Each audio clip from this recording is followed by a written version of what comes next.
Okay, I'd like to go ahead and call to order the Kodiak Island Borough Assembly regular meeting of Thursday, November 21st, 2024 at, what exactly is the time? 7:26 p.m. and we are in the Assembly chambers. And I'd like to ask everybody to stand for the invocation and followed by the Pledge of Allegiance, and Seema Garut will do the invocation. Thank you, Seema. Our dear Heavenly Father, thank you for this beautiful day in Kodiak today. Please watch over us as we go through this meeting. Help the Assembly to be wise and be able to make decisions clearly. Watch over all of the community of Kodiak and help us all to be happy and blessed. We ask these things humbly in the name of thy Son, Jesus Christ. Amen. Amen. I pledge allegiance to the flag of the United States of America and to the republic for which it stands, one nation, under God, indivisible, with liberty and justice for all. Thank you. We are gathered on the traditional homeland of the Supiaq-Kulutik people, and we acknowledge the 10 tribes of the Kodiak-Kulutik region. We recognize the Lutik culture that enriches our community to this day. Roll call, please. Mr. Ames. Here. Mr. Griffin. Here. Mr. Johnson. Mr. Ledoux. Here. Mr. Sharrett. Here. Mr. Smiley. Here. Mr. Whiteside. Mayor Arndt. Here. You have a quorum. Quorum's been established. We have members Dave Johnson and Bo Whiteside absent for personal reasons. It says I need to make a statement about that. Is there any move to excuse? Seeing none, the absences are unexcused. Oh, Ryan. I looked over there. Go ahead, Ryan. Move to excuse Assemblymember Johnson and Assemblymember Whiteside for work-related excusal of these meetings. Second. It's been moved and seconded. Roll call vote, please. Mr. Ames. Yes. Mr. Griffin. No. Mr. Ledoux. Yes. Mr. Sharrett. Yes. Mr. Smiley. Yes. Would anyone like to change their vote? Motion passes 4 yes, 1 no. Both absences are excused. Next item we have is approval of the agenda and consent agenda. Jared? Move to approve the agenda and consent agenda. Second. It's been moved and seconded. All those in favor say aye. Aye. Opposed, same sign. Motion carries unanimously. For everybody's information, the consent agenda consists of approval of the regular meeting minutes of October 17th and special meeting minutes of November 14th. Next item we have is citizens' comments, and this is for agenda items not scheduled for public hearing and general comments. The local phone number is 907-486-3231. The toll-free number is 855-492-9202. And I ask you to sign in and state your name for the record. Turn on the microphone before speaking. Address all remarks to the Assembly as a body and not to any member thereof. If you're calling in, please turn off any listening devices to prevent feedback.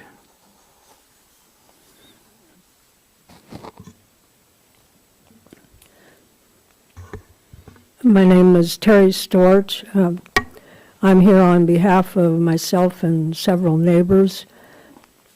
Once again, I'd like to alert the borough of a potential hazard to our neighborhood, which is the former Clark's and Cove mobile home parks. It's due to an approximately 90-foot tall, old, diseased, shallow-rooted lone spruce tree. It has a circumference of approximately 7 feet. The borough's office personnel has been out there to the area, seen the tree. Other parties have been notified about it. And this happened in 2021 when I first started telling people about the seriousness of the matter, because it's very close to several mobile homes. Since I moved into the park in 2009, the tree has greatly deteriorated, with lots of needles and cones being thrown all over the place in the windstorms, and lots of moss and lichen that's covering its once clean barks. Because I was raised in a logging family, I'm well aware of tree health. Not an expert, but I'm aware, especially having been raised in a logging family. I know how to tell when a tree is leaning, and this tree is leaning more than when I moved in 15 years ago. The borough representative said in 2021, when he saw a tree that had to be removed to prevent it from falling on some homes. And last spring, another borough representative was out in our neighborhood, and I mentioned our deep concern about the tree. He said that the property it was located on needed to be surveyed to determine whose property it was. So far, no one has done that, to the best of my knowledge. So I again went in to the borough office and talked to the appropriate person. I asked for a call back. So far, none has come. Since I've lived in the archipelago, Go ahead and finish up. including as a bush homesteader, I've really seen what the fall equinox and winter winds can do to these trees. And the neglect of the tree contributed to at least one mobile home roof's damage when a huge branch in several storms smashed onto that roof. We just need to know who owns that tree, and that they can immediately take necessary action to protect our residents, please. Thank you. Thank you for coming forward. Anyone else wishing to speak under citizens' comments? And also, do we have any calls? No calls. Okay. Mayor Arndt and members of the Assembly. My name is Julie Bonney, and I represent the members of Alaska Groundfish Databank as a trade organization of both trawl catcher vessels and processors in Kodiak. So I had provided a letter, I think it got handed out, which is basically what's happening is we are in the Board of Fish cycle, and the cycle is addressing the Prince William Sound area. And in the proposal book, there are 4 proposals that affect the Prince William Sound pollock fishery. It's the only state pollock fishery in the state of Alaska. 2 of the proposals are asking for the fishery to be eliminated altogether, and then 2 of the proposals are asking to either change the monitoring or the bycatch limits within the fishery. The fishery is heavily regulated already, both in terms of bycatch, both for rockfish and salmon. And then it also has, the department has the ability to put at-sea observers on the platforms anytime they want. I would note that the Fish and Game staff is opposing all 4 of the proposals. United Fishermen of Alaska are also submitting a comment letter that opposes all 4 of those proposals. United Fishermen of Alaska represents 38 other commercial groups across the state of Alaska. Typically, I deal with the federal arena on policy not and regulation, not the state. And I've asked a lot of different folks that have been involved in that arena, and they said one of the things that could help us the most is having some kind of letter from the community basically saying that that it's important to people, residents on our community, both on the processing and harvesting side. And so therefore, I'm hoping that you can help. I will and follow up and send the staff comments so that you can read about each one of the proposals and what the position of Fish and Game is. But I think when you understand how heavily regulated the fishery is and what the proposals are about, you'll realize it really is not a good outcome for the fishery or the participants. It sounds like many of the Prince William Sound salmon participants are also going to oppose the proposal because they're concerned about not having pollock caught, which eat salmon smolt. And obviously in the Sound there's a lot of hatchery production for pink salmon. So. Go ahead and continue, Joey. So I guess the question is the process, whether or not maybe you could add this to your special meeting on November 26th for further discussion. Okay, Nova? Mr. Mayor, members of the Assembly, per code, we can't add it to the special meeting because the code says matters not included in the call for the special meeting may not be considered. So when the special meeting this morning was called, it was intended for that one contract only, and therefore you cannot add items to the special meeting. It has also been published also. So just to give timeline, if it's all right, so the written comments are due to the Board of Fish on November 26th by 5:00 p.m.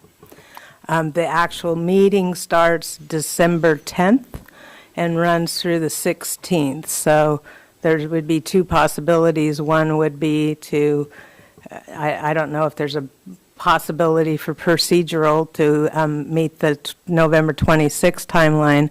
Otherwise, we could bring a document to the meeting and pass it, to give it to the clerk at that meeting to be handed out to the board members. Okay, and Julie, you're going to get us some more information. You'll provide that to Amy.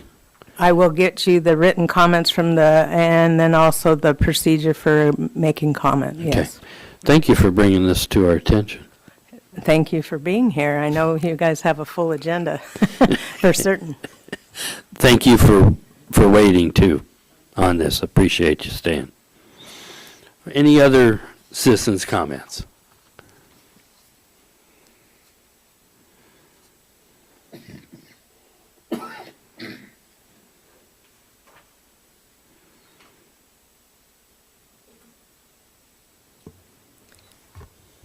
Good evening, Assembly. Coral Chernoff. I just wish tonight to speak on the 14A contracts, the contract number FY2019-25 Amendment 2, Version 2. And bear with me because I forgot my notebooks. I'm going to have to read with my bad eyes on my little tiny phone.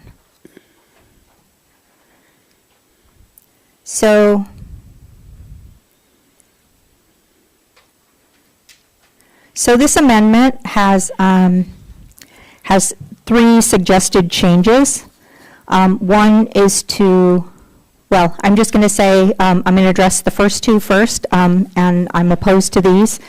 Change the annual reporting date. Well, I'm kind of neutral on that, but I don't know the reasons for that change, and they have not been presented here or to you.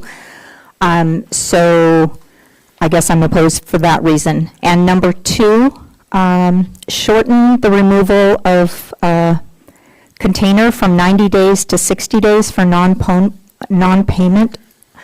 I'm opposed to the first two because the solid waste contract has section 14. It outlines how the contractor may propose a change. It also has to conform with the requirements of section 1402. None of this has been provided to you. These sort of things address how the contractor is going to deal with the changes. I also, when I look at these, especially the the part where removal from non-payment is removed, goes from 90 days down to 60 days. I think about how that affects the community and who that customer might be, and the time that it takes to sort of work out issues between office to office. And I would like you to consider how will this affect the borough and the staff time that they put into this. And all this hasn't been provided you, which should have been by the contractor. How will this affect the customer? How many of these customers, like, what brought this forward to have the contractor want this change? Do we know that? Will the problem be solved by reducing from 90 days to 60 days? What's the problem? Will this solve it? So I just would like you to answer those questions for yourself maybe when you come to vote on this. And then the second part of that is the chart that has been given to you, the flow chart. I would just ask that you oppose this also, because the flow chart contains additional language that's not in the contract. It's listed as some options, but not all the options are there that occur in the contract. And so I think this is just an issue when the contract language does not match what's in your flow chart.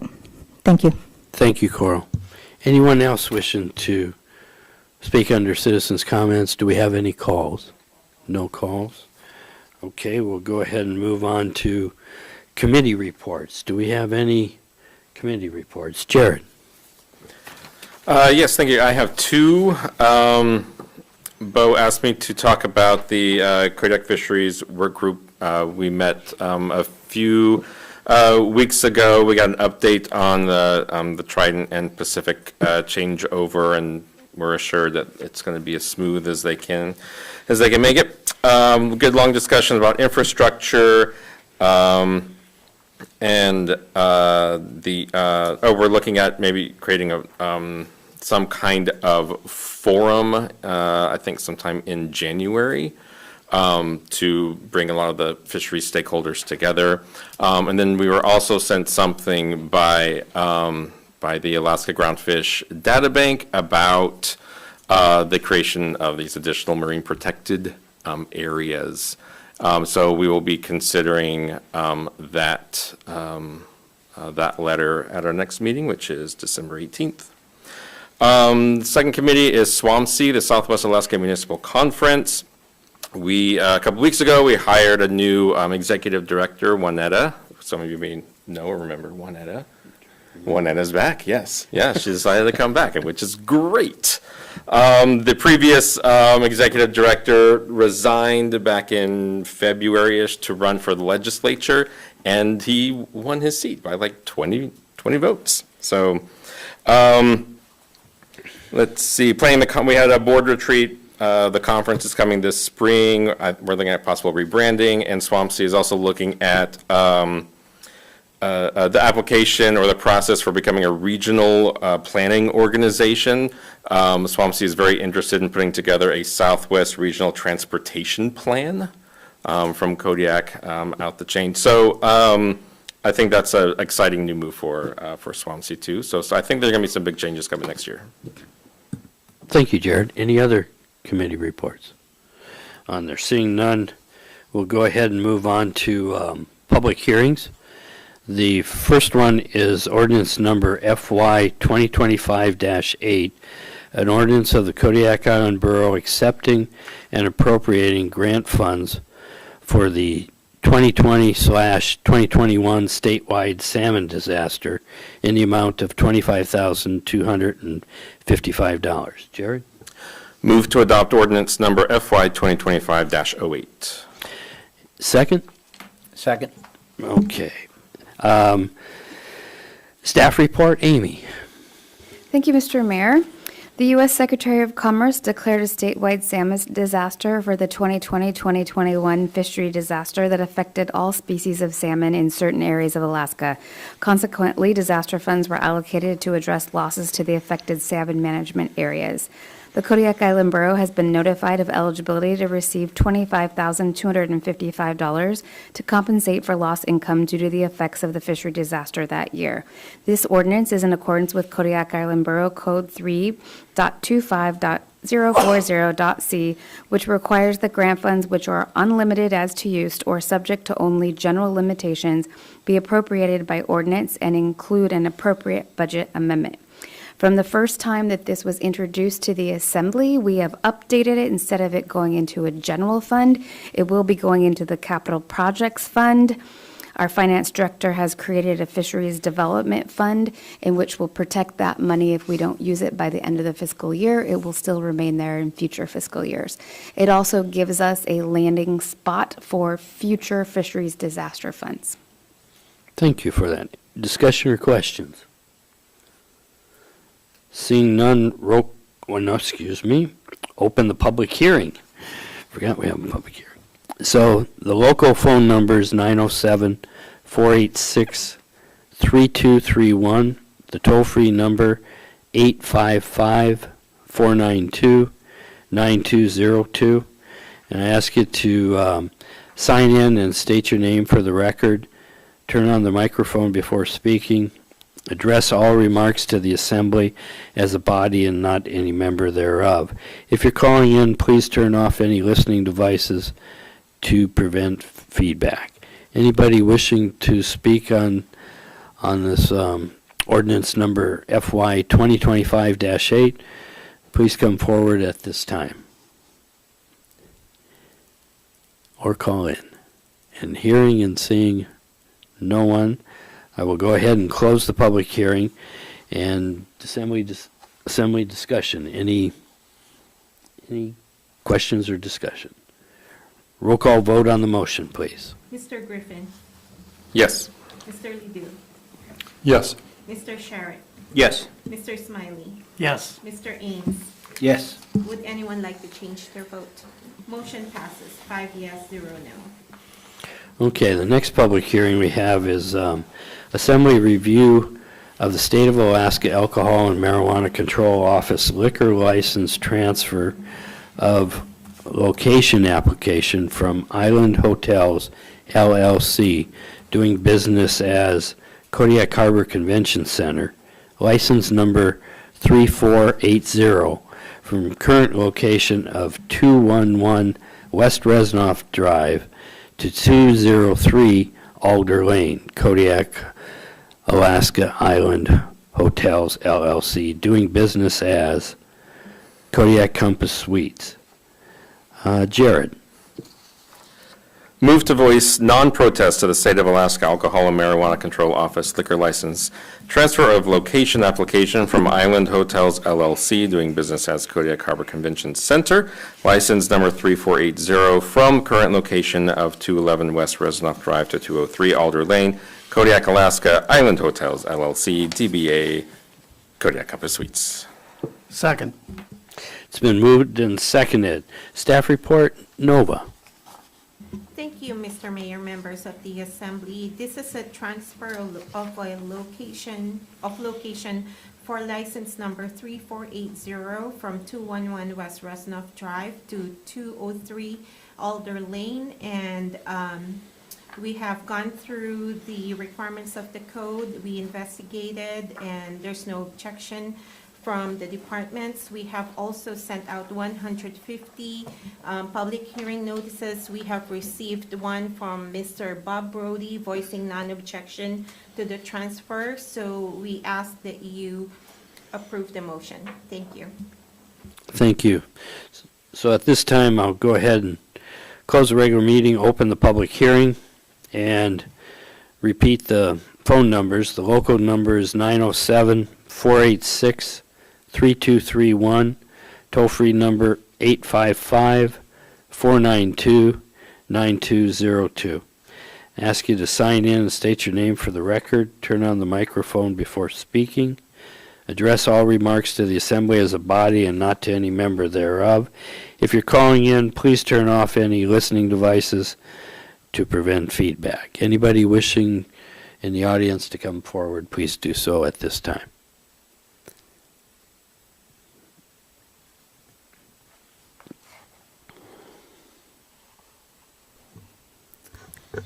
Good evening, Coral Chernoff.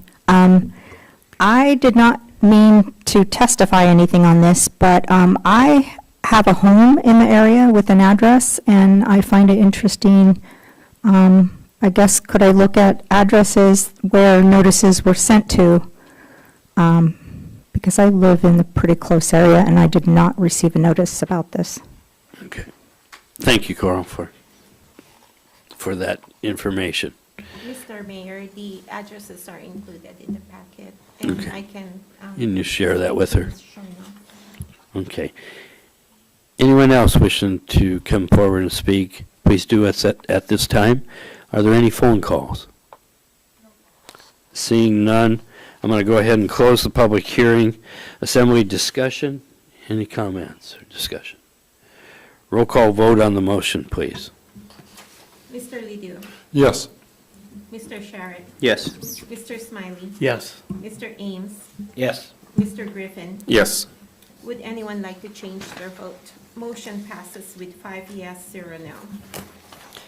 Next item we have is the Borough Manager's Report. Amy. Thank you, Mr. Mayor.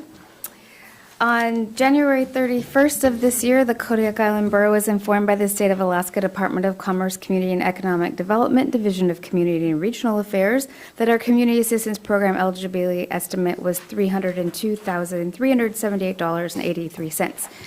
In addition to the KIB initial payment, we were also going to be receiving $15,789 for the community of Carluck.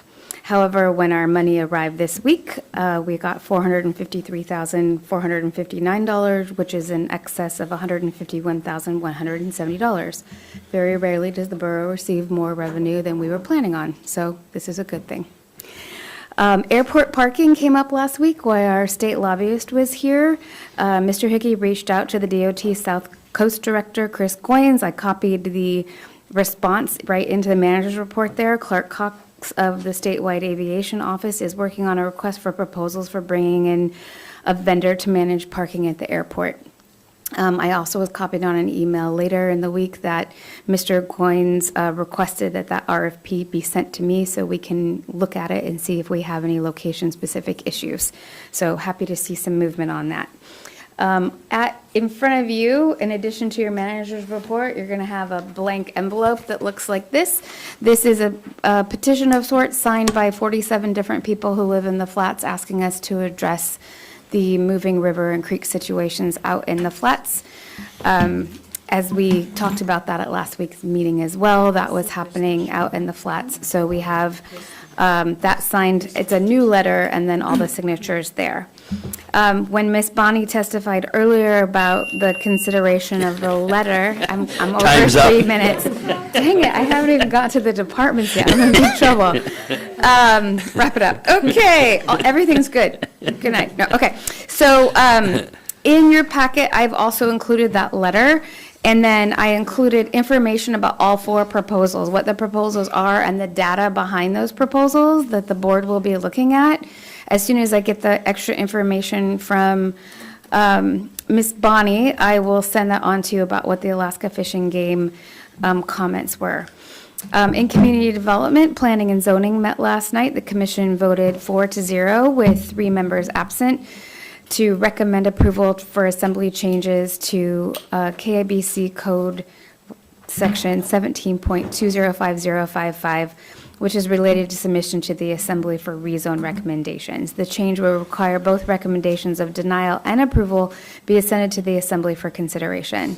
The borough attorney recommended this amendment, and the amendment is in conformance with the standard zoning practices. Parks and Recs is scheduled to meet on November 26th. The primary topic for that meeting will be our Parks and Recreation Survey. If you haven't taken it yet, the survey address is listed there. In assessing, we are about at 95% of all of the properties that have been seen, so we're rapidly approaching completion for our field work. For For senior and disabled veterans, there's one applicant who was denied by the assessor's office due to his permanent residence that they sent to the Alaska Permanent Dividend Fund not being in Kodiak. And there's one applicant that reported to assessing that they have protested their PFD, meaning that they think that they should actually get it. If they're found eligible, then they will also be eligible for their exemption here. Our assessor has been busy and out and about in the communities. Yesterday, she was in Karluk, Akiak, and Larson Bay. Today, she was in Old Harbor. We have a trip scheduled to Zinke on the 22nd and Port Lions on the 25th. Assessing is still looking to hire an appraiser tech if you're looking for a job out there. In engineering and facilities, the KIB and the contractor staff are continuing to dampen the noise generated by our new pipes and pumps for the lift station that's down on the first floor of the building. Our contractor has acknowledged that there's work still to be done on our Borough boiler installation, and work is going to begin next week. At the KFRC, there's no change on outstanding GSA items, but I did want to provide the update on the elevator contract. We failed to inform the Assembly last week that on October 15th, there were letters sent to both bidders that canceled the bid process. I've included those letters in the packet tonight. I also included a timeline that Patricia made that kind of walks you through the process and when those letters were sent, mostly for Larry, so he could catch up on the situation. The letters are attached, and if you have any questions about that, the Engineering and Facilities Director is here. We can try to answer your questions on that. At the landfill, we're continuing to investigate the compliance order by consent for our stormwater violations. Our environmental, Jenna is working on a well installation RFP drafted to gather more data so we can figure out where those stormwater violations are coming from.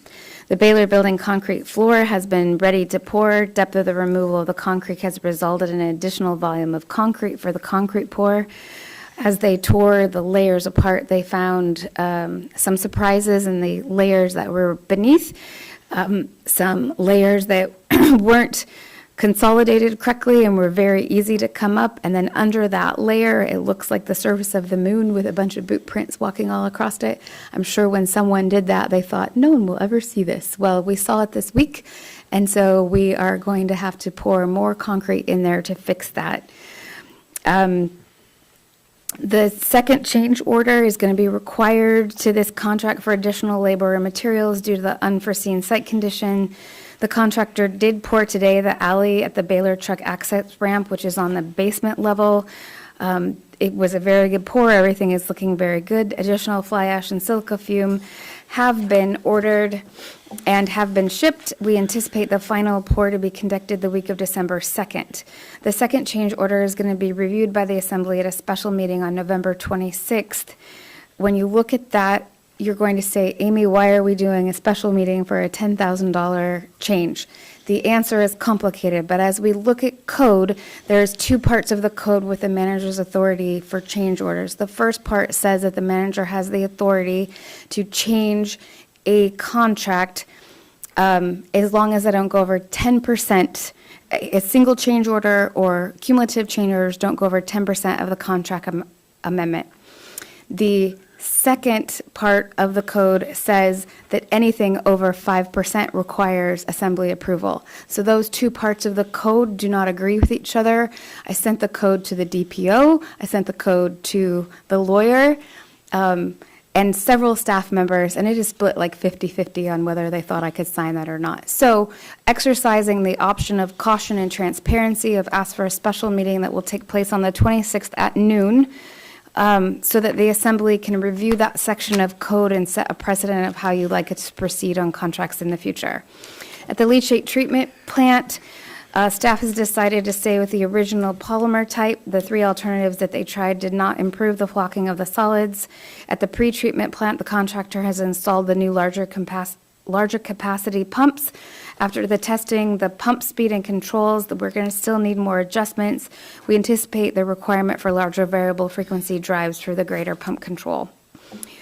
We did install the seismic joint cover on the roof. Snow stop has been completed on the addition roof as well.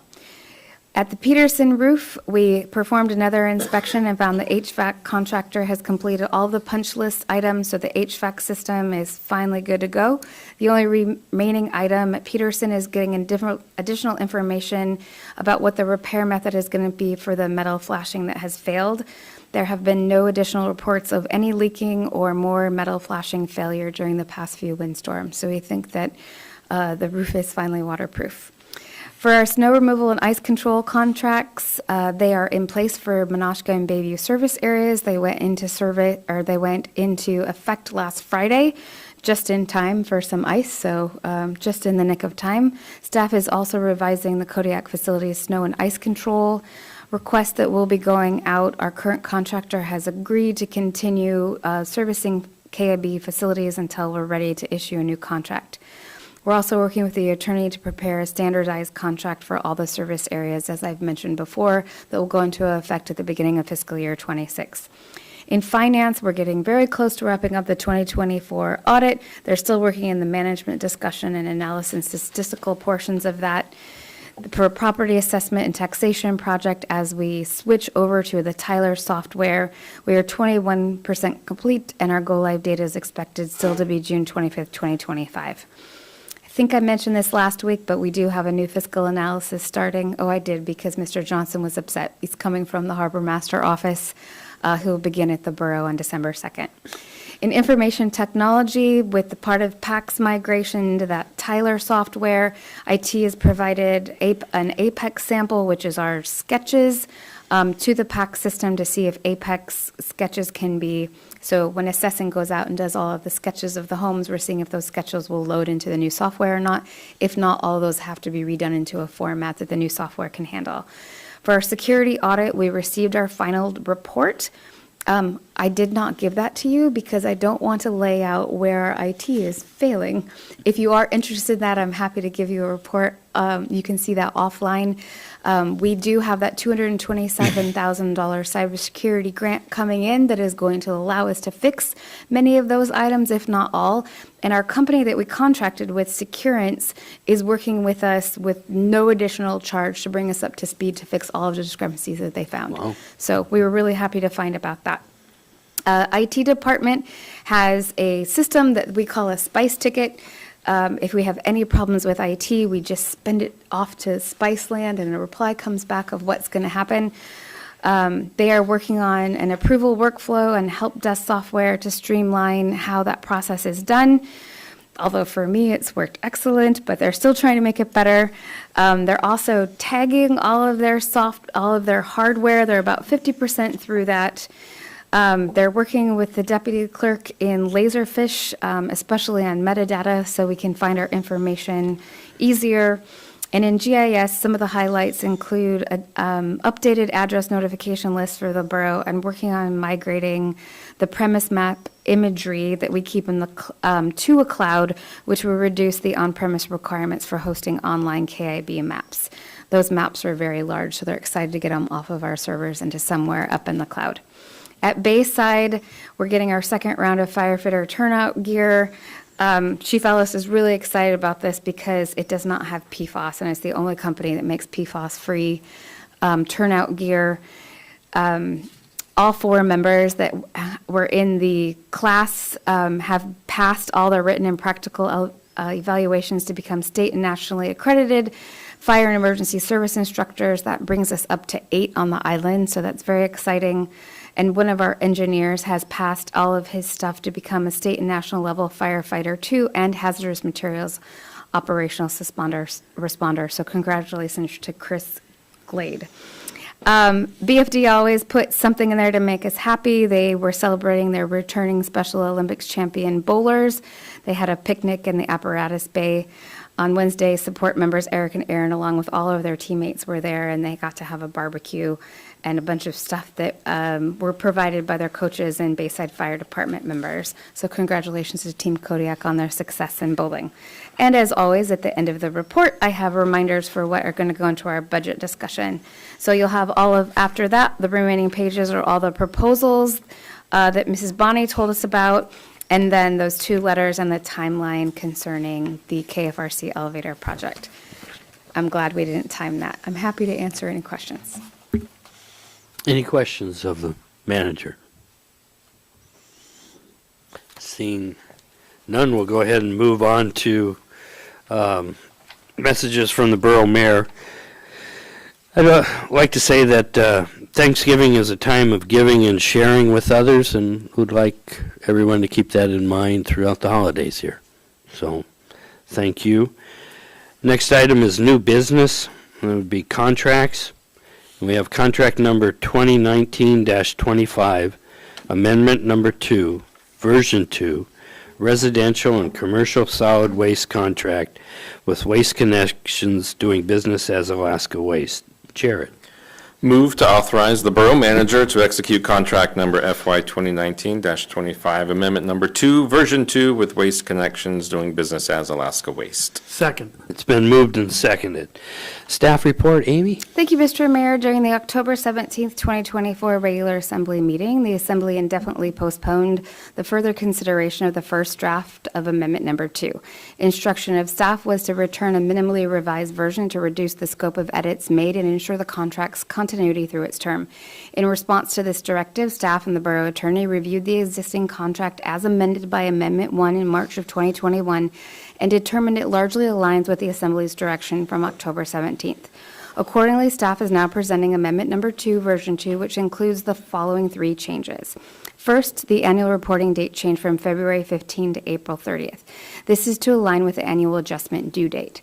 The Alaska Waste contractor does not have to tell us about their projections for what the new rates are going to be until that later date, so we were aligning the reporting date to be when it actually has to come in.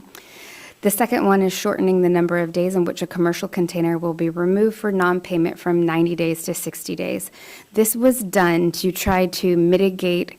We have some repetitive customers or residents that do not pay their bill until after it's late. It's just a continuing problem with the management company that is running that account.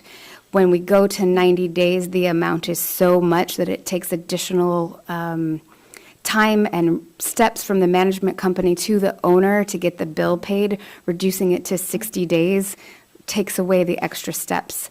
It will not affect anyone who pays their bill on time. We're just trying to get that situation taken care of. Once it takes a longer amount of time and we're in that zone where we do extra steps and the container is moved after 90 days, they still put their trash where the dumpster was. And so we're trying to decrease the time when there's not a container there. The residents of the particular apartment complex that this was happening got notices, hey, please take all your trash to the roll-offs. So when that happens, then our roll-off container prices go up because we are paying for that. So it's a way to minimize the time, to lessen the amount of money that they're overdue so it gets taken care of faster. I think we have talked about that before, but if not, that is the reason. And the third thing is adding Appendix A, which is a flow chart for standard services per the contract as amended by Amendment 1. I believe, and staff believes, and the lawyer believes as well, that flow chart that is in there is aligned with the changes that we made in Amendment 1. I know that there are some questions that you had about it last week. That mirrors the language that we changed in Amendment 1. I do have the E&F director here tonight if you have questions about any of those changes or that information. Thanks. Thank you. Assembly questions or discussion? Seeing none, roll call vote on the motion. Mr. Sherrick? Yes. Mr. Smiley? Yes. Mr. Ames? Yes. Mr. Griffin? Yes. Mr. Ledoux? Yes. Would anyone like to change their vote? Motion passes 5 yes, 0 no. Second one is contract number FY 2025-29, architectural and engineering services contract for various capital improvement projects with Jensen Yorba Wall Incorporated. Jared. Move to authorize the Borough Manager to execute contract number FY 2025-29 with Jensen Yorba Wall Incorporated for architectural engineering services for various capital improvement projects. Second. It's been moved and seconded. Staff report, Amy. Thank you, Mr. Mayor. This contract is for the architectural and engineering services to assist with Kodiak Island Borough projects with various renovation, new construction, and renewal and replacement projects at various borough facilities, including but not limited to the schools, government offices, and research facilities. A request for proposals was issued on September 23rd, 2024, with a due date of October 24th, 2024. 3 proposals were received from the following firms: Jensen Yorba Wall, LCJ Landtech, and Envision Architecture. The evaluation committee consisted of the entire roster of the Architectural and Engineering Review Board, which consisted of 11 individuals. All proposals, along with a blank rubric sheet, were provided to all evaluators electronically by email and a OneDrive link as well. 8 evaluators submitted their scores to the Engineering and Facilities Department, which were compiled and averaged on an Excel spreadsheet. Based on these scores, Jensen Yorba Wall Incorporated had the highest cumulative average score. The ARB convened on October 30th, 2024 to discuss the proposals and recommend a firm for contract award to the Assembly. Attached, please find the draft minutes from the meeting in which the ARB board moved to recommend Jensen Yorba Wall as the selected proposer for the architectural and engineering services contract. Assembly Member Sherritt is your link to that board. He was there, so if you have questions, I'm sure he can fill in the blanks. I think also the one thing that we should note is that there are no immediate costs associated with the award of this contract. The funding source will be dependent on each project as they arise. Thank you. Assembly discussion, Ryan. Thank you, Mr. Mayor. I would again like to compliment the E&F department and their staff for a very transparent and very effective process in selecting this contractor. I think that should similar processes be executed in the future, we may find some reprieve from some of the other issues we might be having in the contractual realm. So I look forward to a healthy discussion on future contracts that may be executed in a similar grading fashion as this one is. So that this is a very important contract to E&F and to the borough, and I fully support this and our incumbent. Thank you. Any other comments or discussion? Roll call vote on the motion, please. Mr. Smiley. Yes. Mr. Whiteside. I'm sorry. Mr. Ames. Yes. Mr. Griffin. Yes. Mr. Ledoux. Yes. Mr. Sherritt. Yes. Would anyone like to change their vote? Motion passes 5 yes, 0 no. Thank you. Next item is ordinances for introduction. We have ordinance number FY 2025-10, an ordinance of the Assembly of the Kodiak Island Borough, amending Title II, Administration and Personnel, Chapter 2.30, Rules of the Assembly, Section 2.30.070, ordinances to require substantive information is provided at the time of filing for a reconsideration. Jared. Move to advance ordinance number FY 2025-10, version 2, to public hearing at the next regular meeting of the Assembly. Is there a second? Second. It's been moved and seconded. Staff report, Nova? Thank you, Mr. Mayor, members of the Assembly. This proposal was initiated by Assembly Member Bo Whiteside and Assembly Member Ryan Sherritt.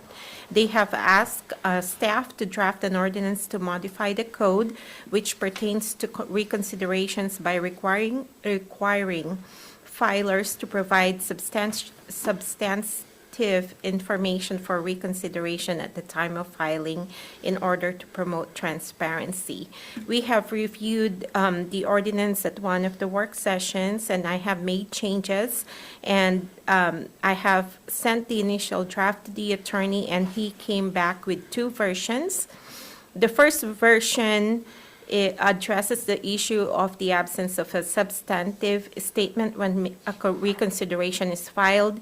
It eliminates the clerk in making that determination, thereby placing the responsibility on the Assembly to deem the notice to reconsider out of order and reject it for not meeting the requirement.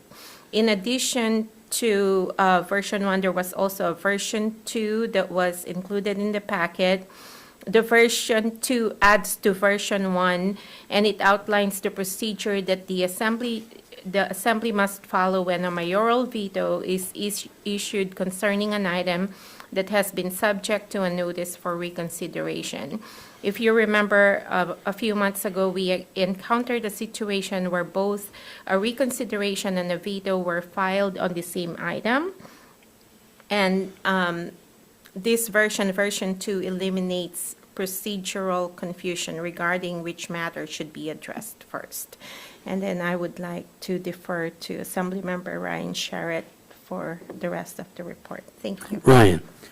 Thank you, Mr. Mayor. Thank you, Madam Clerk. So, Mr. Whiteside and I sponsored this change because there is a essence of transparency that we're trying to achieve at the assembly level.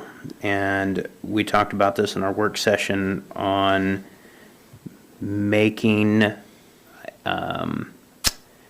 a recall or a redecision for something to be significant and for that significant information to be shared in its entirety rather than according to a feeling or according to information that may be exchanged outside of a formal setting. So this is the ordinance in front of you, and I'll answer any questions that anybody may have. Thank you. Okay. I'd like to go ahead and make a statement on this. I oppose this change. I've worked with, this has been part of the code since the 80s, and I've worked with the reconsideration.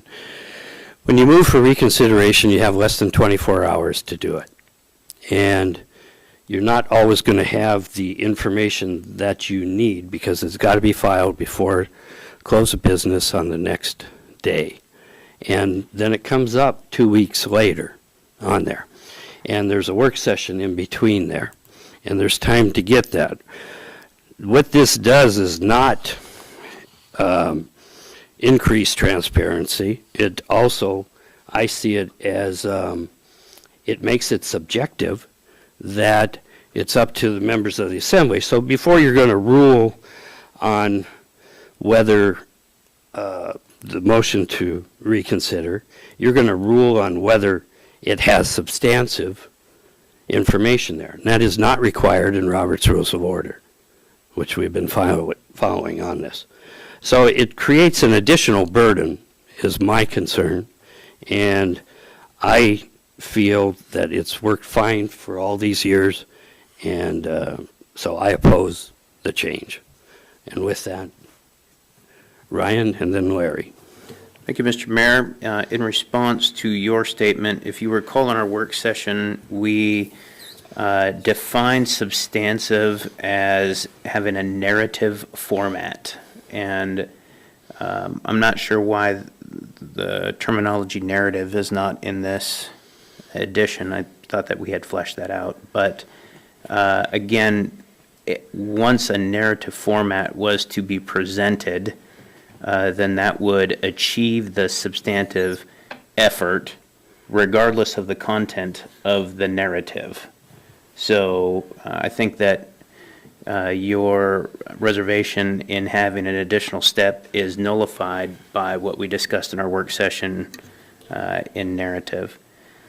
Furthermore, and while I still have the floor before you get too angry and take it away, this is absolutely an effort to nerf the mayor's powers, because what's happening is the mayor and or select assembly members are getting information and keeping it from the rest of the assembly, therefore leading to a non-transparent government. And that is just not something that I can get behind, which is, again, why this proposed ordinance is sitting in front of us.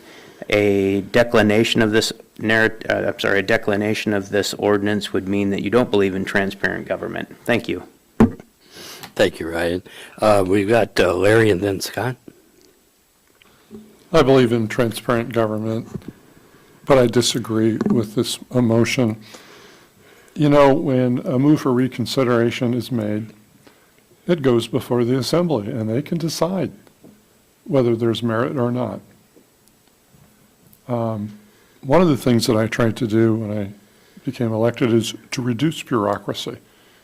It seems like every time we have an ordinance, we're adding more bureaucracy.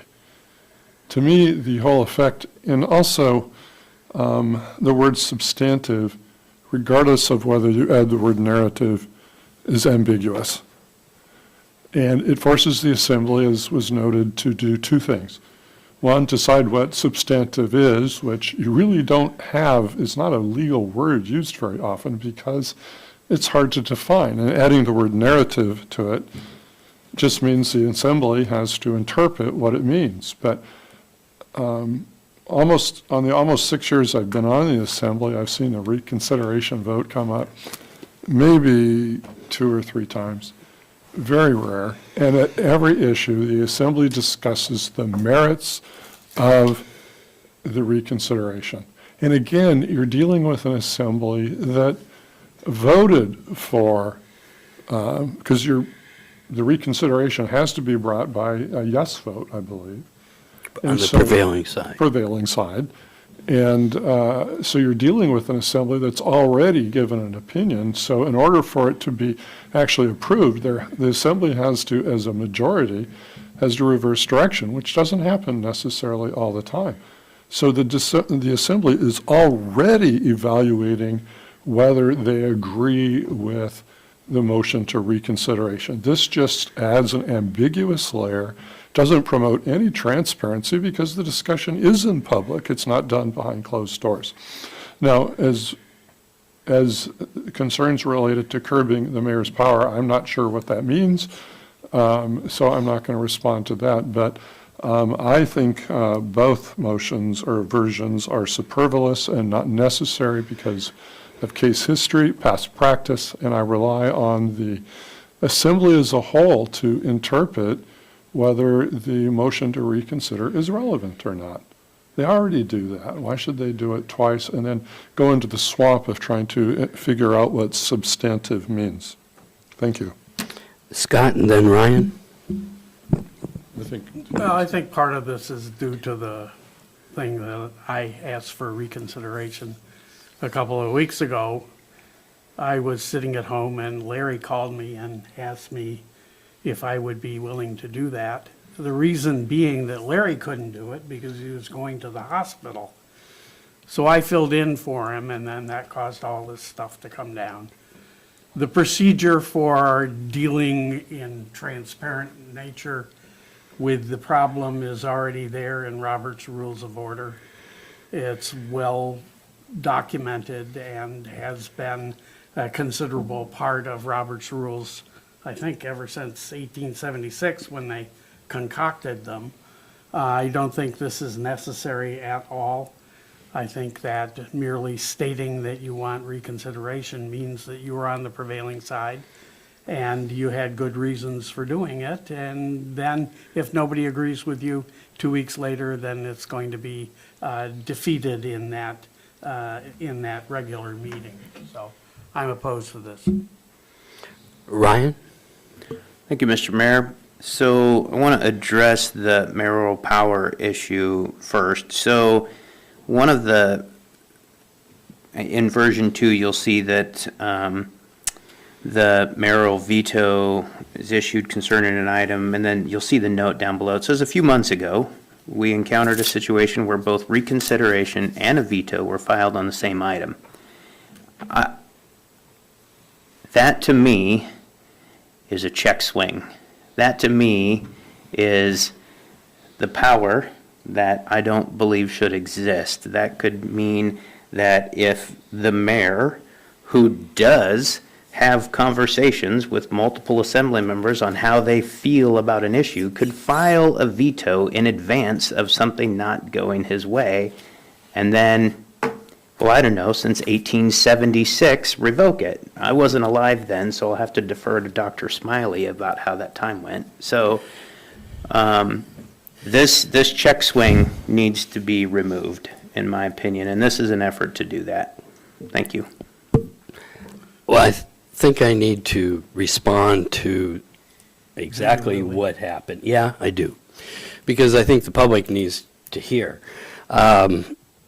In discussing it with the clerk as to when the veto would need to take place, I thought the move for reconsideration basically stayed the decision until that was settled. When the clerk asked the attorney when the veto had to be filed by, he said before 5 o'clock on that Thursday. So I then chose to file that, or I lost the right to file for the veto on there. So that is the only reason it happened at the same time, was because that's what the lawyer had there. And the case of, the clerk then put it in to try and clarify that it does not take away from the time on there. That's all that this number 4 did. So I'm in favor of killing the whole thing, and we can live with it the way it is. Any further discussion? Jared? A couple of things. If I can, Mayor Arndt, ask just a question to the clerk about the reconsideration Sure. process. When the reconsideration paperwork is given to you, how are clerks trained in vetting it? You just accept it regardless of what is what is written on it? Do you look at it and advise the member if you sense it's arbitrary or capricious in intent?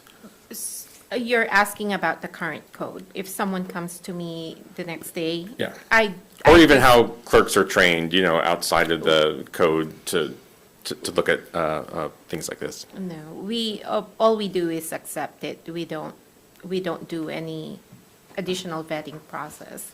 As long as we have the 2 signatures on there, we just want to make sure that the primary signer on the reconsideration have voted on the prevailing side. That's all we do. Okay. Thank you. Thank you for that.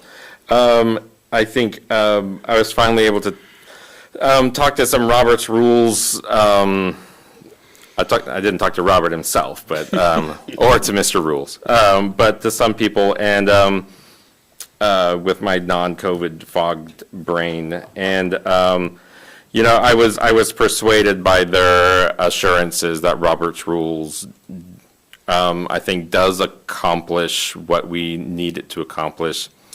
At the same time, I also, feel 100% the spirit behind these amendments, and for transparency, I actually do see the transparency argument in here. But I think the reconsideration merits, as communicated in Robert's Rules. I think I do find that sufficient, and I've been persuaded that the status quo works. Any further discussion? Roll call vote on the motion, please. Mr. Ames, No. Mr. Griffin, No. Mr. Ledoux, No. Mr. Sharon, Yes. Mr. Smiley. No. Would anyone like to change their vote? Motion failed with 4 noes, 1 yes. Okay. The next item is other items on the agenda. We have review of the continued operation of certain liquor licenses or endorsements during the second year of their biennial license period. Jared? I'm looking at the numbers. Okay. Move to protest license numbers 2611 and 3293, and direct the Borough Clerk to notify the licensees of their right to defend their license before the Assembly at the next regular meeting of the Assembly. Is there a second? Second. It's been moved and seconded. Staff report, Nova? Thank you, Mr. Mayor and members of the Assembly. The Kodiak Island Borough Clerk's Office evaluates liquor licenses and endorsements approaching their second year of operation. The objective of this review is to assess whether there exists a rationale or interest from the Assembly to protest the continued operation of a license. The clerk's office adhered to the protocol outlined in the code, which involved investigating to assess whether the borough has a vested interest that could be safeguarded by opposing the ongoing operation of a license. We have checked with the department directors, the building officials, fire marshals, state troopers, and the Kodiak Police Department. So we have reviewed 16 licenses, and the findings of the investigation were outlined in your packet. So we're asking that you object to the restaurant and eating place license for Sizzler Burger, Peking Restaurant. Both the building official and the assessing director objected to continued use and operation of this license because the business is no longer in operation at that address. The Kodiak Island Borough Assembly also wrote a letter on September 6, 2024 to the ABC Board asking for the revocation of the license. The reasons stated are in the letter. The City of Kodiak also wrote a letter on October 24, 2024 protesting the continued use and operation of license number 2611. So restaurant and eating place license, second floor restaurant license number 3293, same reasons, both the building official and the assessing director objected to the continued use and operation because the business is no longer at the address. And I think because of the owner, the location, and the type of license, I think they're the same. You may use the same reason as what we stated in the letter for the Peking license. So those are the ones that we recommended that you may want to protest to. The other licenses that we reviewed, they had more than 20 reports from the law enforcement, and those are for the B&B and Tony's. But it seems like we have a license after this one that we're processing, which is for the B&B. And the recommendation from last work session was not to protest that one, so I removed those from the list.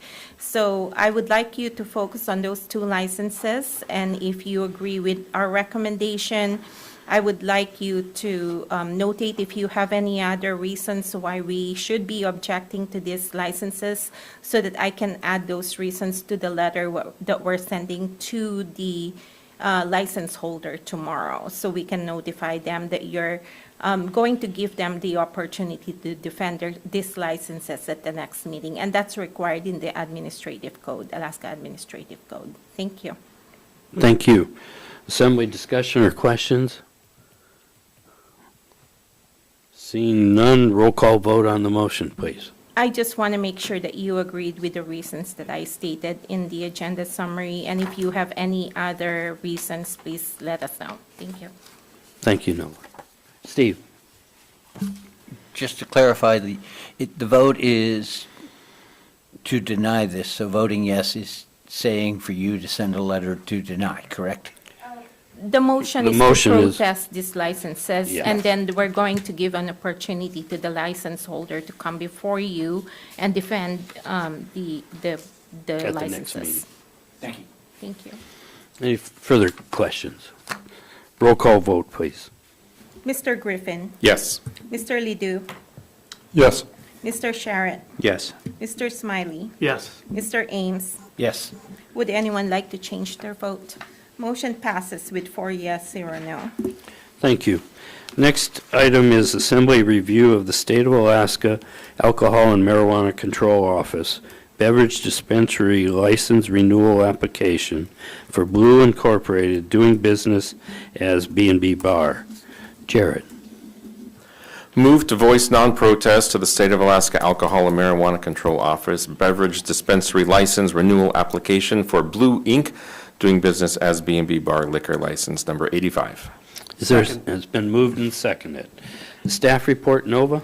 Thank you, Mr. Mayor and members of the Assembly. This is for license number 85. We followed the same procedure as we did for the biannual licenses. And at the last work session, although there were trouble reports that were associated with this establishment, the Assembly felt that you should be voicing non-protest. So this is before you, and I ask that you approve the non-protest to this license. Thank you. Any further questions or discussion? Roll call vote on the motion, please. Mr. Ledoux, Yes. Mr. Sharrett, No. Mr. Smiley, Yes. Mr. Ames, Yes. Mr. Griffin. Yes. Would anyone like to change their vote? Motion passes with 4 yes, 1 no. Okay. Next item is mayoral appointments of assembly member representatives to different boards and committees.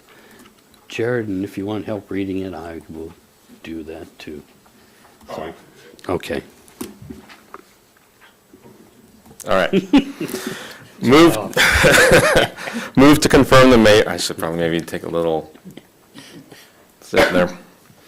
Move to confirm the mayoral appointments of assembly member representatives to different boards and committees as follows. Architectural Review Board, do I have to say assembly member every time? I can just say the name. Assembly member Ryan Sharrett. Borough Lands Committee, Steve Ames and Scott Smiley. Emergency Services Council, Mayor Scott Arndt. Joint Building Code Review Committee, Dave Johnson. Kodiak College Council, Larry Ledoux. Kodiak Fisheries Work Group, Jared Griffin, Bo Whiteside, and alternate Larry Ledoux. Kodiak Fisheries Advisory Committee, Bo Whiteside. Parks and Recreation Committee, Larry Ledoux. Providence Health System Service Area Board, Dave Johnson. School District Budget Advisory Committee, Ryan Sharrett. School District Facilities Review Committee, Steve Ames. School District Strategic Planning Committee, Steve Ames. Solid Waste Advisory Board, Dave Johnson. Health Facilities Advisory Board, Jared Griffin and Scott Smiley, and Larry Ledoux. Solid Waste Contract Committee, Larry Ledoux, Scott Smiley, and Dave Johnson. Alaska Municipal League Director Seat, Borough, Ryan Sharrett. Alaska Municipal League NACO Representative, Mayor Scott Arndt. Is there a second? Second. It's been moved and seconded. Any discussion? Or I'll give staff report, Nova. Mr. Mayor, I would like to defer to you regarding your appointments. Thank you. Larry? I thought I heard an extra Larry Ledoux in there, but I haven't really had a chance to check it out yet. Oh, you did? When you're an alternate, are you expected to attend the meeting? Nova? Mr. Mayor, members of the Assembly, no. If one of those two is unable to attend, then we'll let you know so that you can attend on behalf of the other one who's not available. I understand that, and I'm not requesting it. It just seems like if you have no idea what's going on and you just show up to fill in, you could do more harm than good, you know? And, but I'm not saying I should go. I'm just wondering Yeah. if that's really an effective way of dealing with it. One person that knows what's going on is much better than another person added that has no idea what's going on, Yeah. if that And makes any sense. I understand what you're saying. And Larry, yes, you did hear your name in there another time, and that was on I put you on the Health Facilities Advisory Board. James Turner was on there, and he's no longer on the Assembly, and I thought you would be a good choice. Can I trade for the Waste Committee? No, I put you on there too. Okay, I noticed that. I mean, to get out of it. Mr. Ames would love to do that. Which one would I love to do? Never mind. You don't- Ryan? Thank you, Mr. Mayor. So I have two things. I was wondering if our DPO could reread the recommended motion. Just kidding. So you have an appointment for myself with the School District Budget Advisory Committee, and reflecting on the absolute instrumental presentation given by the school district and supplemented by Dr. Ledoux, I would request reconsideration for Dr. Ledoux to fill the School District Budget Advisory Committee in that role and capacity due to his innate knowledge of the school district, its funding processes, as well as some of the procedures that are illustrated during their presentations that I might not be as familiar with as Dr. Ledoux. Larry and then Scott. I don't know if Ryan is doing this as a joke, but I will say this. While I am familiar with the process, one of the first rules when you retire is you stay out of the way of the people who are in charge. And I do that very, very carefully, and I would not want to be in that position of questioning or being involved in that decision-making. I appreciate the trust, but I think it's professionally appropriate for me to stay out of the district's business unless the superintendent asks my opinion. Scott? I think it's important that you have somebody without a history in the school district on the assembly to do that work in order to have an unguided vision of what the school district is doing in order to share that with the community. I think if it was just school district people that were handling school district budget issues, I think they might think that there were people just kind of trying to hide some secret, and I think that's a bad idea. Ryan? Well, I respect Dr. Ledoux's opinion on the matter, and I would counter this then for Dr. Smiley, who also has a innate knowledge of this. Although I see Dr. Smiley's point of not having that connection with the school district, I am probably the most connected with the school district, being the only product of the Kodiak Island Borough School District who sits on the assembly. So, Not true. oh, who Not else true at is? all. Larry? Oh, you are. Class of 72. Oh, my man. Well, you already And recused 73. yourself. The most recent. The most recent. And so, The least experienced. I would definitely like to see if there's anybody else interested in that, filling that capacity before I humbly accept that offer. Well, I had chose these, I tried to be careful, it was on your list, Ryan, and and I felt that you, what's that? So, I felt you did a good job at it, and because of the connection with the school district by many other members on here, I felt it was appropriate for you to continue there. So that was why I chose you for that position on it. So, but I expect you'll continue to do a great job. So, any further discussion? Roll call vote on the motion, please. Mr. Sherrick? Come on, just say it, no. Yes. Mr. Smiley? Yes. Mr. Ames? Yes. Mr. Griffin? Yes. Mr. Ledoux? Definitely, yes. Would anyone like to change their vote? Motion passes, 5 yes, 0 no. Okay, the next item is confirmation of mayoral appointment of Ms. Judith Phillips to the Solid Waste Advisory Board. Jared?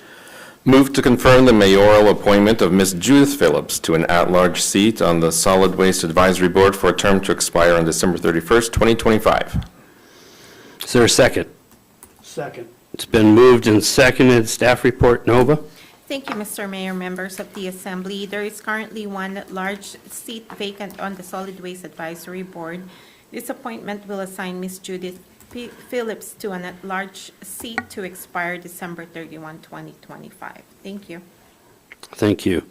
Any discussion? I'll just throw out, I didn't recognize the last name on the person, and found out it was Cecil Rainey's wife, and I just didn't know, and that was a no-brainer to me when I found that out. So, thank you. Roll call vote. Mr. Smiley? Yes. Mr. Ames? Yes. Mr. Griffin? Yes. Mr. Ledoux? Yes. Mr. Sharon? Yes. Would anyone like to change their vote? Motion passes, 5 yes, 0 no. Okay, next item is approval of a Kodiak Island Borough representation for the Borough Director seat and the National Association of Counties, NACO, seat on the Alaska Municipal League Board of Directors. Jared. Move to approve the candidacy of Assemblymember Sherritt to the Borough Director seat and the candidacy of Mayor Arndt to the National Association of Counties, NACO, on the Alaska Municipal League Board of Directors. Second. Staff report, Nova? Thank you, Mr. Mayor and members of the Assembly. We have discussed this at the last work session, and due to the financial commitment involved, the Assembly should approve the candidacy of Mayor Arndt and Assemblymember Sherritt on the Alaska Municipal League Board of Directors seat. Thank you. All right. Any further discussion? Roll call vote on the motion, please. Mr. Ames, Yes. Mr. Griffin, Yes. Mr. Ledoux, Yes. Mr. Sherritt, Yes. Mr. Smiley. Yes. Would anyone like to change their vote? Motion passes with 5 yes, 0 no. Next item is authorization to cancel the January 2nd, 2025 regular meeting. Jared. Move to cancel the January 2nd, 2025 regular meeting and authorize the Borough Manager to schedule a special meeting as necessary. Second. It's been moved and seconded. Staff report, Nova? Thank you, Mr. Mayor, members of the Assembly. The Assembly adopted resolution number FY 2025-06 on October 3, approving the Assembly meeting calendar for the year 2025. Section 2 of the resolution allows the Assembly to cancel meetings by motion. So when we developed the calendar, we followed what's in the code, that the regular meeting should be held on the first and third Thursdays of each month, but we failed to look back on the December, and there was not a work session before that January 3rd regular meeting, so we asked, or January 2nd meeting, so we asked that you cancel that meeting, please, or call another work session before that meeting week. Thank you. Any further discussion? Roll call vote on the motion, please. Mr. Griffin, Yes. Mr. Ledoux, Yes. Mr. Sherritt, Yes. Mr. Smiley, Yes. Mr. Ames. Yes. Would anyone like to change their vote? Motion passes with 5 yes, 0 no. Thank you. Next item is citizens' comments. At the end of the meeting here, we have the local phone number is 907-486-3231, and the toll-free number 855-492-9202. Ask you to sign in and state your name for the record. Turn on the microphone before speaking. Address all remarks to the Assembly as a body and not to any member thereof. If calling in, please turn off any listening devices to prevent feedback. David. Yes, good evening and thank you. I'm going to have my citizen hat on here tonight. Last week, you had Bernie and Andy come in here. I put my neighbor hat on, and I went out there last night to look at their complaint about how rapidly the bank behind their house on the river is actually deteriorating. It's supposed to be about 45 degrees and partly sunny tomorrow. I would request that each one of you, if you have a chance, go out and take a walk on Leda Drive.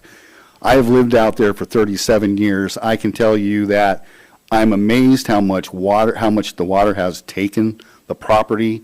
They're within 10 or 15 feet of it encroaching on their property. And if and when they come to request that the borough allow them to work on the remaining riverbank in order to protect their property, that due consideration be given. But I would absolutely urge you to go and look. I was amazed. Thank you very much. Thank you, Dave. Anyone else wishing to come forward and speak under citizens' comments, please do so at this time. Coral Chernoff. I would just like to express my extreme disappointment in how you voted on the amendment for the contract. In front of you, you had a citizen telling you that there are omissions in that flow chart and there are additions that are not in that contract. And then you had staff report to you that we believe that it's right. So my disappointment in how you voted in what somebody told you they believed was correct information versus you could just go to the contract and see there's omissions and there's additions. That disappoints me. However, I hope that there is an opportunity, since the flow chart is supposed to flow from the contract, that there's an opportunity to fix that information. If not, it's going to add a little bit of confusion, perhaps with customers who look at the flow chart and then look at the contract. Second, in regards to that, I've been here several times and talked about the proposal to change the contract, and there's a section 14 in the contract that lays out how that has happened, how that is supposed to happen. That has not happened, so it's disappointing to me when the Assembly approves that, knowing it doesn't follow the contract, and so you are voting essentially in violation of the borough contract. I'm not sure that the oath that you took covers that, just violating contracts all willy-nilly whenever you feel like it. But I would guess that to interpret an oath, that is not what you are here to do. But I do thank you all for your time. I know you look at a lot of information, you do a lot of things, and put in a lot of time, and I appreciate that. Thank you. Thank you, Coral. Anyone else wishing to come forward and speak, please do at this time. Do we have any phone calls? Alrighty. With that, move on to Assembly member comments. And Ryan, I'll start with you at that end this time, please. Thank you, Mr. Mayor. So, I will tell you that being on the Assembly is probably one of the more difficult things that I've done in my professional career. There's a couple things that have led me to that statement. Number one, I have a full-time job, and I'm a father and a husband, and I give it my best shot. I do make mistakes. When I make a mistake, I have publicly apologized on the same platform to which we make decisions. I used to have an idealism that the Assembly ran the government in town. I would like to believe that that is still the case in some manner, but I haven't felt that way as of late.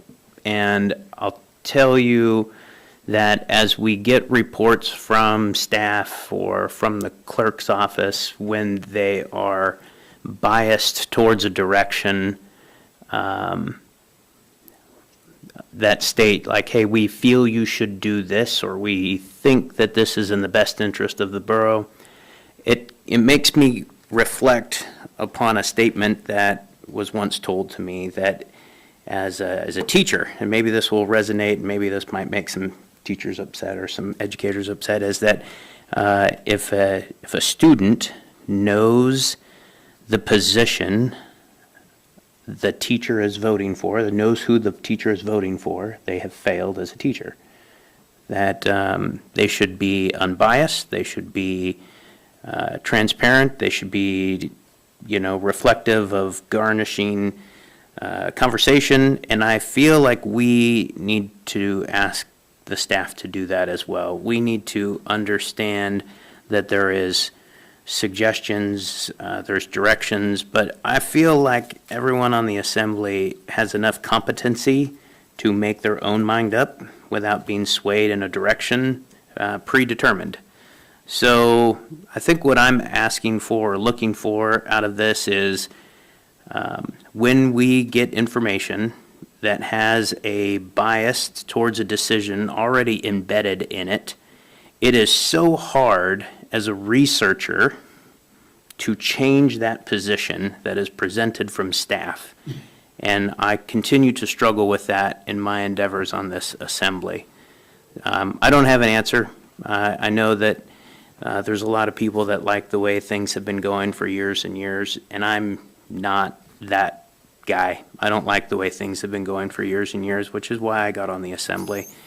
I'm disheartened to learn that we spent a significant amount of time talking about the Otis elevator contract, not knowing that letters went out already. I hope that as we continue to work in tightening our ship, that our contracting and contracting abilities improves. Thank you. Scott? No comment. Larry? Well, first I'd like to thank the Assembly's indulgence during my recent surgery. As you can tell, I have returned, and I'm alive, which, and I'm glad to be back. I'm very, very glad. Recently, as I've gone through my packet, I've seen a number of community concerns come forward. One regarding, I believe, from Mrs. Finley regarding drainage on her property. Certainly the one on the Russian River. Also, Mr. Hurley sent something in. Some concerns Tom Lance had with the Menasca Bay Service District. And, a history of concerns that, people write to us. And I'm just wondering, especially with regard to the service contracts, what authority the borough really has to respond to these complaints over a service district. If a service district is not following the contract, is it the responsibility of the assembly to intervene? And because I think, when people have these kinds of complaints, it's our responsibility to respond in some way. And I'm a little concerned that when people come in with concerns, they never hear anything back from us. And it makes them feel like their concerns are being neglected. And so at some point, and I'm not sure where in a meeting we could address, because, we don't set the agenda, a response to some of these concerns that people have. And it bothers me because I feel like I'm neglecting the needs of the community. And they're not all complaints or ideas sometimes. And I'm trying to figure out, first off, what our responsibility for the service districts are. And secondly, how we as an assembly can find some response, either to task administration to get back to us on this. I know that when I was working as commissioner, if I had any complaint, if any complaint went to the governor or lieutenant governor or government that was my department, we were required to provide a written response and then forward it to the governor's office. And you'd think in the state of Alaska, that's a lot of work. Well, it was. But it also let people know that we were hearing their complaints. And so I wish at some point in time the assembly would come up with a process that we could work with our community and respond to their complaints. Whether they eventually agree with us or not, I don't know. I also would like to say that one of the reasons I came on the assembly is to challenge the momentum of past practice. That is to reduce bureaucracy, to open up our system, and to respond to the idea across our country, our state, and our community that governance is not listening. And so I came on here to reduce bureaucracy, for transparency. And I'll tell you what, it is difficult to challenge the momentum of past practice because it's easier to keep doing what we're doing than to respond. And I hope that we can take that on as an assembly. One thing I have learned is that I don't always get my way on the assembly. I go home and I'm mad because, the vote didn't go my way. But a gentleman named James Zerwecki, from Harvard, wrote a book called The Wisdom of Crowds. And one of the things that I rely upon is the wisdom of 7 people here on the assembly to vote. And I accept, even though it may make me mad, the opinions of, what we do sometimes, but I do respect that we as an assembly act as an assembly even when I don't get my way or the outcome I want. And it's hard. It's really hard. Finally, I wanted to say this. As people come before us, even new assembly members, the actual operation of the government is a mystery to many people. What the governance does, how we operate, how different programs operate. They may hear a decision, but they don't know the foundations or where it comes from. And one of the things that, because I have experience with the board, including the State Board of Education, is that they always reserve time for program reports, a half hour of education for the community. And during our regular meeting, and I like to go home as much as anybody, that we should, during our regular meeting, set up a schedule of education. SEMA does a great job talking about the assessment. But you know what? It's always, when we do that, it's after the fact, when people are, we need to do it when people are not involved in something. And some of the areas that I think we could communicate to the public on if we did this are our emergency response process. Who's in charge? How does we do? What are we prepared for? How's it all going to happen? Our public doesn't really know that. How the assessment works, that's probably not the most interesting one, but we have talked about it in the past. But the whole budget development process, where do we get our money? What is the permanent fund that we have? Our zoning and planning. Let's talk about what does it mean to zone? What are they doing? How much authority do they have? What's the relationship with the borough? Talking about our service district contracts, as I said earlier.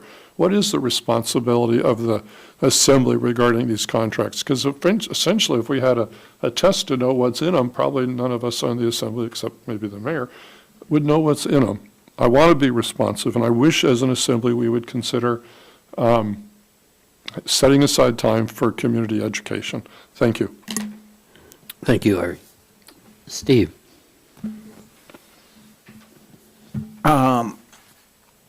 Due to work and things, I have not been in town and physically present or had time to review packets as much as I would like.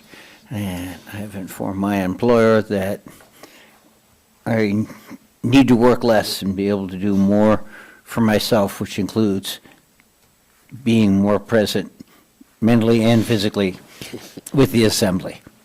Other than that, no comment. Thank you, Steve. Jared? Interesting comments tonight. What time is it? 9 o'clock, sure.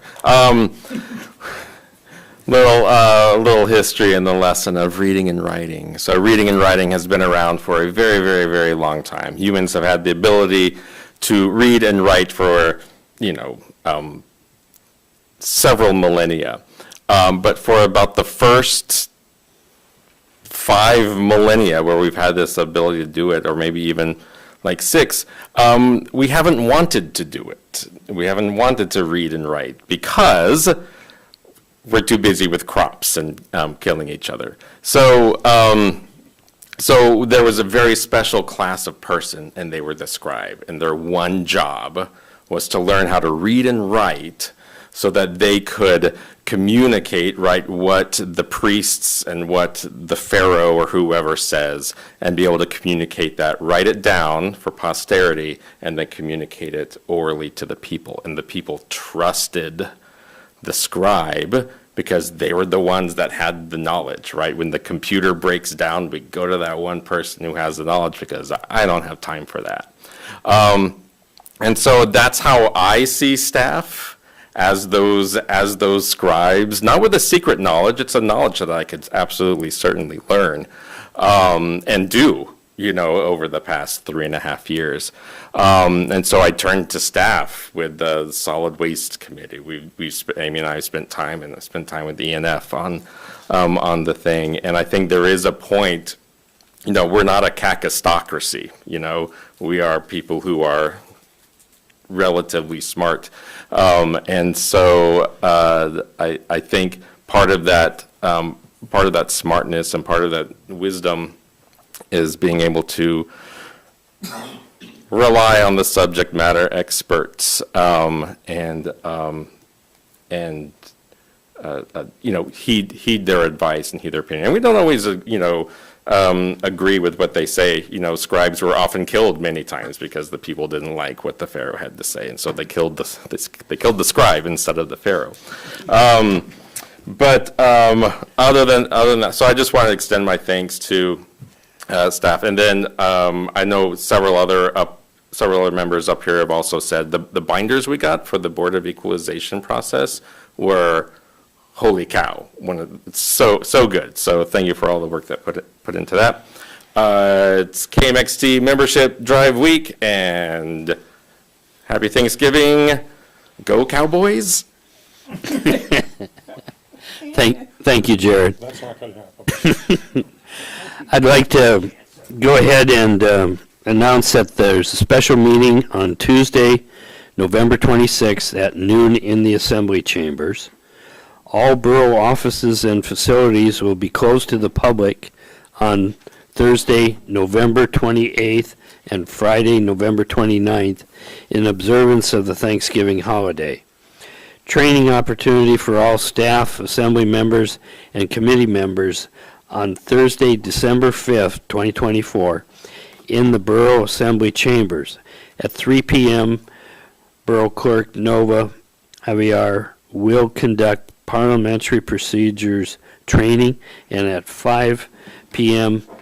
Borough Attorney Scott Brandt Erickson will proceed with Open Meetings Act, Ethics, and Public Records Act training.